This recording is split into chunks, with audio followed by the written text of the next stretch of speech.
ลงไปแล้วออกมาแล้วตอนนี้ร้านบุษบุเสียผู้มีเกียรติกระมักออกยากออกอย่างเหลือเกินคู่นี้เป็นคู่สิงปารมีเจดีบีหนึ่งอยู่รองน้ำมังส่วนเอลดีบีทางการพัฒนาแล้วอยู่รองน้ำฟ้าที่กระตะกายพายกระแสนี้คู่เกสูสีเป็นมวยลูกคู่เป็นมวยลูกเกียงเป็นเตียงนอนลูกใจเบิกตามสายตาตอนนี้จูจีสูสียังมูไปนำไปตามมาโดนคู่นี้ผมแม่พี่น้องถ้ามาโดนคู่นี้จะเกียรติกายมาเอลดีบีผมเจดีบี12 ธนาคารไม่จะไปไหนตลอดรถไฟหรือว่าผมมาพี่น้องถ้ามาทำกันตอนนี้เอลดีบีรอบตีแห่งเสียงนี้เจดีบีมาจากไหนรองน้ำฟังตอนนี้ตีแห่งเสียงนี้มาเอลดีบีกับพี่น้องคู่กันจะเกียรติกายรองน้ำฟังตอนนี้ไปแล้วพี่น้องลงไม่ดีส่วนในรับของธนาคารพัฒนาเอลดีบีตอนนี้ตีแห่งเสียงนี้มาฟังจากเรื่องเจดีบียังตีหนึ่งมาอยู่พวกมันกันมาที่ประมาณชาวบ้าน51 อยู่ไหนไปเข้าชิงใส่ก้นกลางโอ้ยเธอมันใส่กันมันนี่หมูมันมึนมันกดมาจากใจใส่คนละมัดอันคนละรอบบอกกันยังบ่ได้พ่อแม่พี่น้องแค่เบิ่งตามสายตาเอลดีบีรอน้ำฟังได้เพียบมาแล้วเว้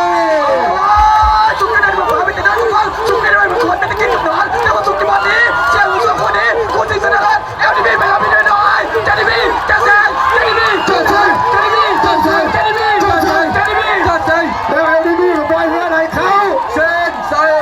โอ้ยห้องเรียนเอลดีบีเจ้าเรียนช่วงรอบชิงชนะคู่ที่1กรรมการผู้ทรงเกียรติโดนล่าชาติตัดสินปัญหาจัดการหนุนในปีนี้เจ้าสมศรีขอเสียงตบมือในงานแต่งงานวันนี้ทีมนักข่าวด้วยเจ้าสมศรี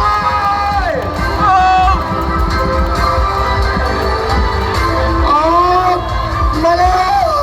เอาละเว้ยผู้ที่จะปิดกองเงือกแกงได้หรือบ่ได้ต้องมาติดตามเบิ่งกันในนามเจดีบีปารมีอยู่รองน้ำฟังพบกับเอลดีบีธนาคารพัฒนาแล้วธนาคารพบธนาคารไปจะเป็นประชาชนโตเกียวตอนนี้ธนาคารสวงสีกันมาเบิ่งว่าเอลดีบีจะปิดกองเงือกแกงได้หรือบ่ได้แต่ตอนนี้เบิ่งตามสายตาเอลดีบีหนีละเว้ยหนีเลยตลอดไปหรือว่าไม่มีอะไรคู่สิงสนานคู่ที่2จะพูดจากตาเบิ่งให้ดีๆตอนนี้เอลดีบีนี่แล้วและน้อยทั้งหมดกลาง350 เมตรจุดได้จากการเซ็นตอนนี้เอลดีบีตีแฮนด์แซงออกมาช่วงอีกรอบนึงเป็นทางของเจดีบีขุนล้วนตอนนี้จูนี่จูสีเจดีบีบารมียังกี้กันมาพอเบิ่งกันมา8 ทีมงานไทยจะขั้วไปคอ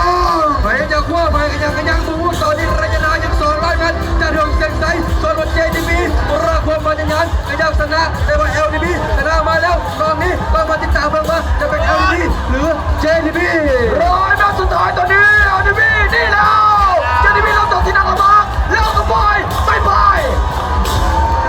สมศักดิ์ศรีที่สุดแล้วพี่น้องสมศักดิ์ศรีที่สุดแล้วเหลือส่วนธนาคารพัฒนาแล้วเอลดีบีแม่ชนะในรอบชิงชนะเลิศ2-0รอบข้าพเจ้าในนามหัวหน้าทีมของเฉลิมพลปานบุญทรงเนื้อประเพณีประจำปี2025ที่ฐานะมาจัดแจ้งเมืองศรีสัตนานครหลวงเวียงจันทร์อันดับที่1ประเภท15ได้แก่ธนาคารพัฒนาลาวอันดับที่2ได้แก่เอื้อส่วนธนาคารรวมพัฒนา1ปรมีนาวา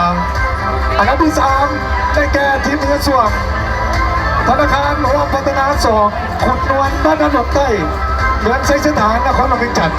และอันดับที่4ได้แก่ทีมเอื้อจับปาเอื้อส่วนยอดบริการบ้านหนองปะในเมืองศรีโคตรตะบอก